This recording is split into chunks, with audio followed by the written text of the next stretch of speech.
What's happening, folks? Back with another reaction, back with some more Pat Benatar as we continue through Crimes of Passion 1980. And I did want to mention, if some of you here follow only my YouTube and not my Patreon, over on Patreon I've done a few video reactions for Pat, including one yesterday for the video of Fire and Ice, which is sort of a performance, like concert video, though I suspect it was recorded specifically for the making of that video rather than being taken from a full concert. Maybe I'm wrong.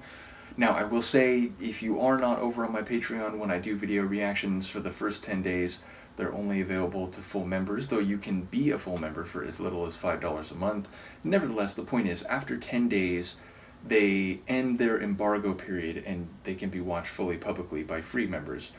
Nevertheless, I will continue with video reactions to Pat over there, audio reactions to her here. And the next tune on Crimes of Passion is I'm Gonna Follow You, gonna being the G-O-N-N-A rendering of the word. So yeah, there are different reasons you might follow someone. Maybe you are interested in them, maybe you can't quite catch up to them, but you're gonna keep trying.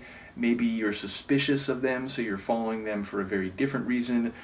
And maybe it is about trying to have certain experiences that you might not otherwise have, if not slipstreaming behind this person, whether that is, more physically and literally or more conceptually. I would imagine, or at least I hypothesize, that it might be both a visual, physical reference of following someone, but that being representative of following them, psycho-emotionally or interpersonally, like in culture and or social situations. So yeah, let's give it a listen and I'll see what I can catch. This is Pat Benatar. The tune is I'm Gonna Follow You, and it's from her 1980 album Crimes of Passion.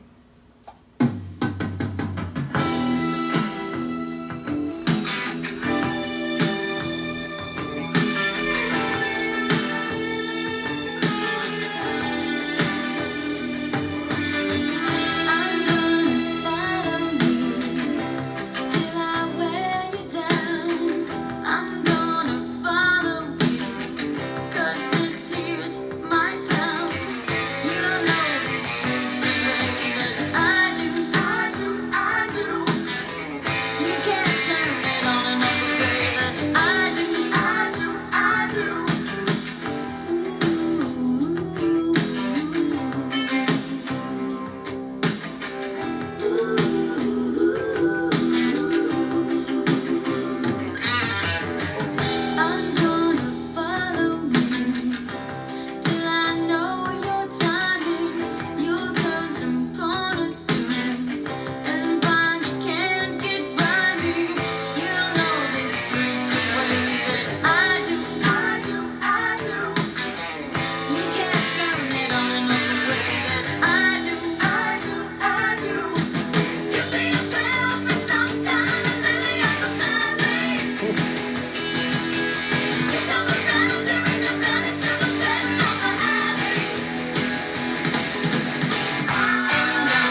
That's a cool little song. I'm still a bit unsure about the lyrics. More on that in a moment. But I enjoyed the 2 gear tempo of the track, meaning it starts and it has this kind of like rock song, but with a bit of a soul vibe. Not only because of those like backing vocals, but also even her lead vocal, that ooh woo like melodic vocal she does. That had a bit of a like soul vibe, soul rock sort of feel to it. Now, eventually, it kicks into high gear and it becomes more of like a, maybe not a hard rocker, but like a energetic, like new wave rock tune a bit. And I like how it goes back and forth between the two. So it's like it, accelerated suddenly and really took me by surprise, and then it went back into that groove, and then I expected it to go again back into the energetic idiom, but I enjoyed the play between the two different rhythms. Lyrically, again, the idea of she's going to follow this person until she wears them down. Now, at first I was like, oh, it's like the idea that she wants to be with this person or to catch up to this person. But then it's like, I'm going to follow you. You don't know this town like I do, and, you don't know the streets and so on.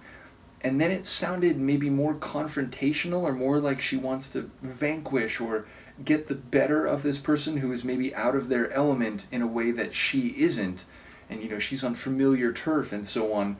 But yeah, I couldn't quite determine the essence of the title phrase, in part because I didn't catch all the lines, especially in the faster bits. I didn't really catch a lot of what she was saying.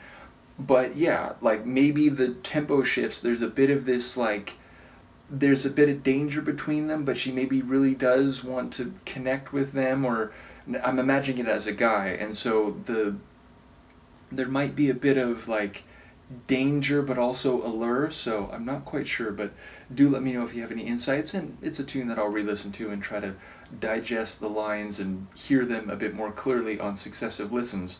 But yeah, again, it's more rock and roll Pat than the synth pop Pat that I've heard with some of the tracks. Again, I went through her Best Shots compilation, and there were a number of tunes that are a bit farther ahead in time, and they're a bit more, synth pop type of tracks, or at least synth rock, whereas I've come to discover her early career, she really was a hard rockin' artist. So yeah, I'd say this is more of the rock and like hard rock sound, but you can feel it maybe moving into a more melodic and indeed soulful territory. So yeah, maybe a bit of a transition track. Either way, I enjoyed it. Let me know what you think, and Luca and I will see you next time. Peace.